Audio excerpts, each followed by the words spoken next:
Welcome to the business of being healthy, where we are passionate about treating our health as good as we treat our wealth. Sheley Brien here, and I am obsessed with sharing real-life experiences and wisdom to help save you time, heartache, and money as you continue to grow personally and professionally. Twice a week, we push aside that BS to take massive intentional action. And I promise by tuning in, you will receive the straightforward talk you've been waiting for, filled with actionable steps that will inspire you to achieve the health and wealth you desire while you are building your empire.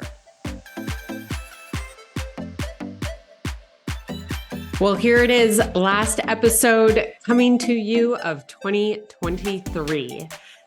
Now, if you are new here, I am so excited that you joined in right now after we hit the triple digits of episodes, because now we're like really starting to get warmed up.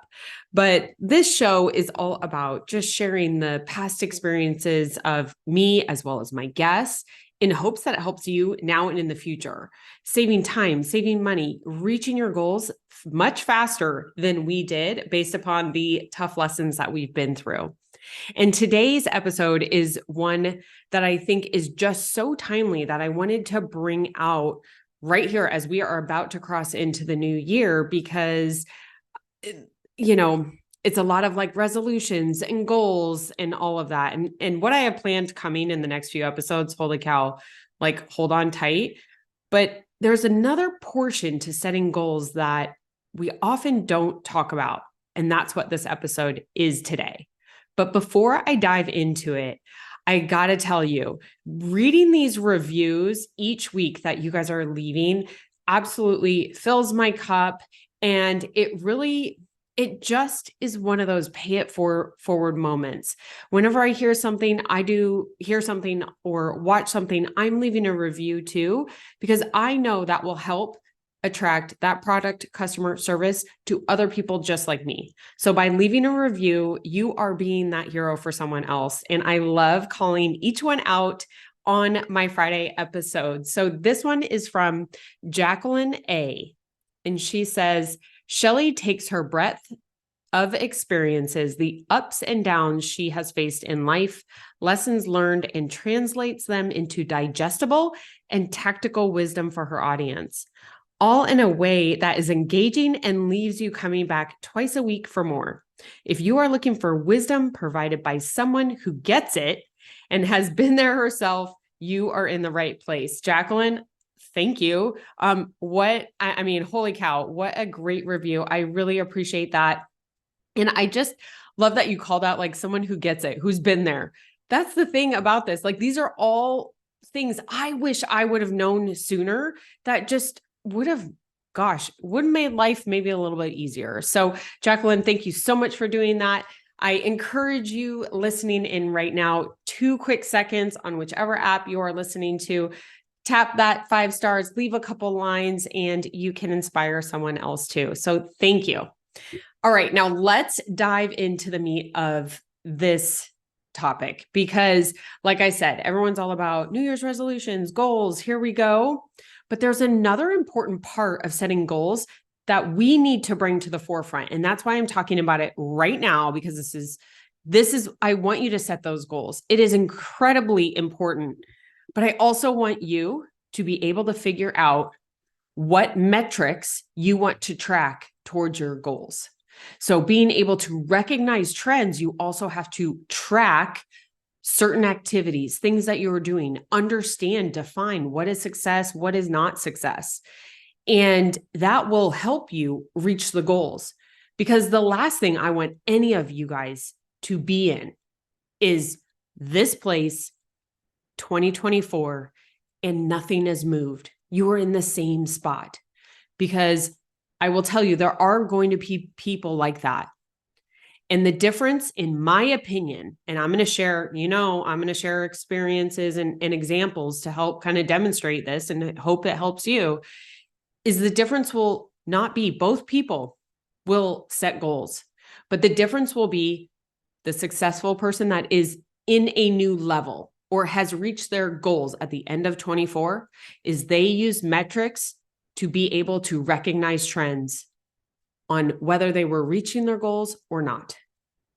So there is a fun quote from Peter Drucker, and it's what gets measured gets improved.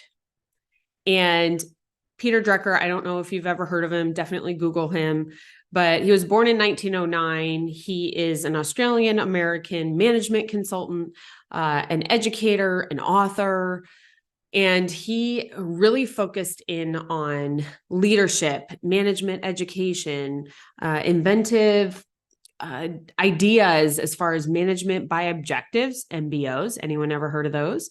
And self-control. And one of my favorite reads, I actually posted this earlier in the year, so I hope you're following me on Instagram and LinkedIn. I hope we're connected. But one was Managing Oneself. And this is a Harvard Business Journal.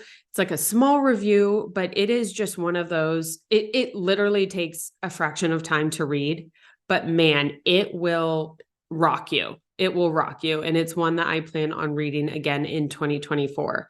So I'll link this one in the notes so you can see it, but I just love the quote. What gets measured gets improved. Think about it from a health standpoint. How would you know whether you are meeting your health goals, right? Gaining weight, gaining muscle, losing weight, whatever you're doing. If you don't track the numbers, you have to see the numbers. Same thing with medications. When they go for approval on medications, they have to track results. So is the product safe? Is it effective? These are all things that in order to move the needle, we need to have the metrics so that we can recognize the trends. Now, here's one kicker. I want to jump in on this really quick before I get into the examples, because I would be remiss if I didn't talk about this, is that when I said tracking, it either can help, right? It can either increase your motivation or it can kill motivation. A lot of people that have done like tracking diets, let's say in the past, right? You have your MyFitnessPal and you're tracking everything you eat. Now you're lying to the app just so it looks pretty and all these different things. And it could kill your motivation. And that's like, of course, like tracking the scale. Either you're rolling your eyes right now and sighing or you're excited about it. When I say, hey, let's start, how are we going to start tracking your profits? From different, the different areas or different products or services that you offer in your business. That might be kind of exciting. Now, those feelings of either despair or positivity based upon tracking are all based upon the label that you have assigned to that activity. And that's what I wanted to touch on just really quick, just to touch before we move on, is that the label that you place on the tracking mechanism to be able to recognize these trends, you have placed like a label on it. It is good or it is bad. If we can remove the label of good or bad and just look at it as tracking numbers, that's all it is. The numbers can tell you something, but the action of tracking is not good or bad. It just is. And when you remove that label of good or bad, it just changes it. It changes your perspective on it. This is what we do to be able to track the metrics that whether we are going towards our goal or not. And again, I would say probably for more business focused tracking, it gets you excited. When it's health, you're like, what the hell? I don't want to look at that scale again. I do not want to track this. So I just have to say, be cognizant of what label you have attached to the word tracking and measuring. Okay, now that I got that out of the way, let's actually dive in here for a second on the measure of tracking, right? Not measure, but the meaning and the why we track. And I'm going to give you a few different examples. And then of course, I'm going to leave you with some actionable tactics that you can implement immediately, because right now you're listening to this right before we are turning into 2024. And if you are listening to it in 2024, you can now attach this to the goals that you have set in place. But one of the things I wanted to talk about was my experience, which I have shared before when I was a financial advisor. And this was back in 2002, right? So I want you to think Boiler Room. If you haven't watched the movie, go watch the movie. But Boiler Room, bullpen, all cubicles, all men, me. That's kind of beside the point. It was just really a funny situation. But I was cold calling. This was back when cold calling was a big deal. I made 400 dials a day. Now, the reason why I got to 400 is I had to track how many calls do I need to make per day to be able to make a connection with somebody, to then be able to schedule an appointment, to then be able to go to the appointment, and how many appointments do I need to have per week to be able to close. This was all because in that position, I started with a salary. But the way that industry worked at the time, I'm not familiar with how it is now, but the way that the industry worked at the time is you started with a salary and you had a certain amount of time to get your Series 7 and your 66, and then you were building your business after that. At time intervals, your salary started decreasing down to zero because the hope is that you are building your business to replace your salary. It is not a salary position. It is a full commission position. And so I needed to know, what was it? It wasn't just making cold calls every day. If I said like, okay, I want to have, my number was $17 million, 2.5 years.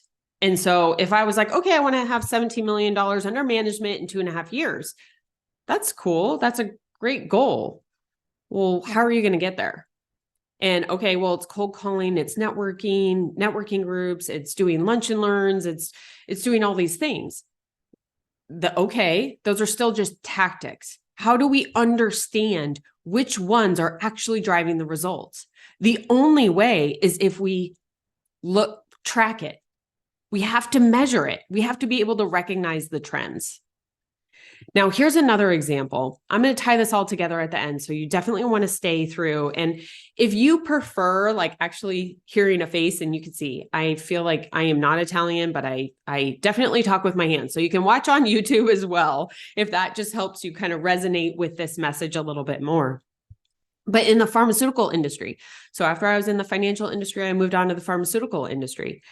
And what was so interesting is I feel like there was each year, the corporate executives, let's say in the ivory towers, as we would call it, for us being in the sales field, when I very first started, they would rate commissions or create commissions based upon two different metrics. My job when I first started in that was to persuade prescribers to write more of my drug that I covered. Right. And I would give them clinical information, obviously a huge relationship associated with that as well, and just coverage. So there were other things in there. But those in the ivory towers would say to the sales reps, okay, we are going to pay you a commission based upon prescriptions. So number one, prescriptions, go get however many prescriptions, and each territory based upon different things would get a certain piece of the pie of prescriptions they had to do. So I, as the pharmaceutical sales rep, this was like 04-ish, late 04. I didn't care. I didn't care what drugs they wrote with mine to pair it, to help the patient, to do whatever. I didn't care. I just wanted the prescription. Now, of course, there's a lot of bias that the industry has significantly changed. I was always very fortunate to represent really good medications, but like I didn't care. So I would just give the doctors reasons. I would talk to the doctors and the other medical providers in certain ways so that to help them realize the benefits of my drug, and I didn't care what else they wrote it with. Now, here's a different side. The next year, those in the ivory towers would come and say, you know what? We want to actually pay you guys, pay the sales force based upon market share. And so then as market share, I was then almost put against my other competitors. And I have talked about this in other episodes. This definitely created a zero-sum market. But that changed my whole approach and the way that I would track success, because now it did matter. If they paired my medication with another one, that would not gain me market share. So it would completely change the way that I would then have conversations with the doctors. Now, hearing this right now, if you didn't know about the pharmaceutical industry, feel free to shoot me a DM. I can tell you good, bad, and the indifferent. The purpose of me sharing this right now is to show you that if you are a business leader and you are trying to get or motivate your team to sell more of, you have to make sure that you are tracking the right metrics to get the desired result. So I just shared in the pharmaceutical industry, if they wanted me to just get prescriptions, here's my number, go get it. Great, go get it. That would be a different conversation. Next year, they're like, nope, we're going to pay you guys on market share. Okay, well, now I don't want them to write anyone else with me. I only want them to write and prescribe my medication. So that then would change my actions. That would then get me to my commission dollars. So whether you like the industry or not, I keep saying this because this is probably triggering a few people, is that's not the point. What I hope you're pulling from that example is also the way that you measure can actually drive your results. So when I was in the financial industry, I needed to know the number to be able to get to closed business. And I'm going to actually share this example deeper in just a minute here. But then in the pharmaceutical industry, I wanted to give you kind of the top-down approach and how what you measure can actually drive the actions of those that you are motivating, right? Like your team, let's say. And then here's my third example. And if you've been following along, you know, I have a media company that was in the equine industry, an industry that's near and dear to my heart. But in this media company, I was responsible for selling partnerships or sponsorships. And this is a brand that I've had since 2012. It did some really great things as a media organization. But one of the things that I always loved was having the conversation with the sponsors, because I could share results as far as being able to track impressions and reach. And we had a great email list. We had a text list. We had incredible social media. So with our sponsors, I could then track things that were important to them, right? Reach and impressions. What I wish we would have actually tracked differently was how that transitioned into sales for the sponsors.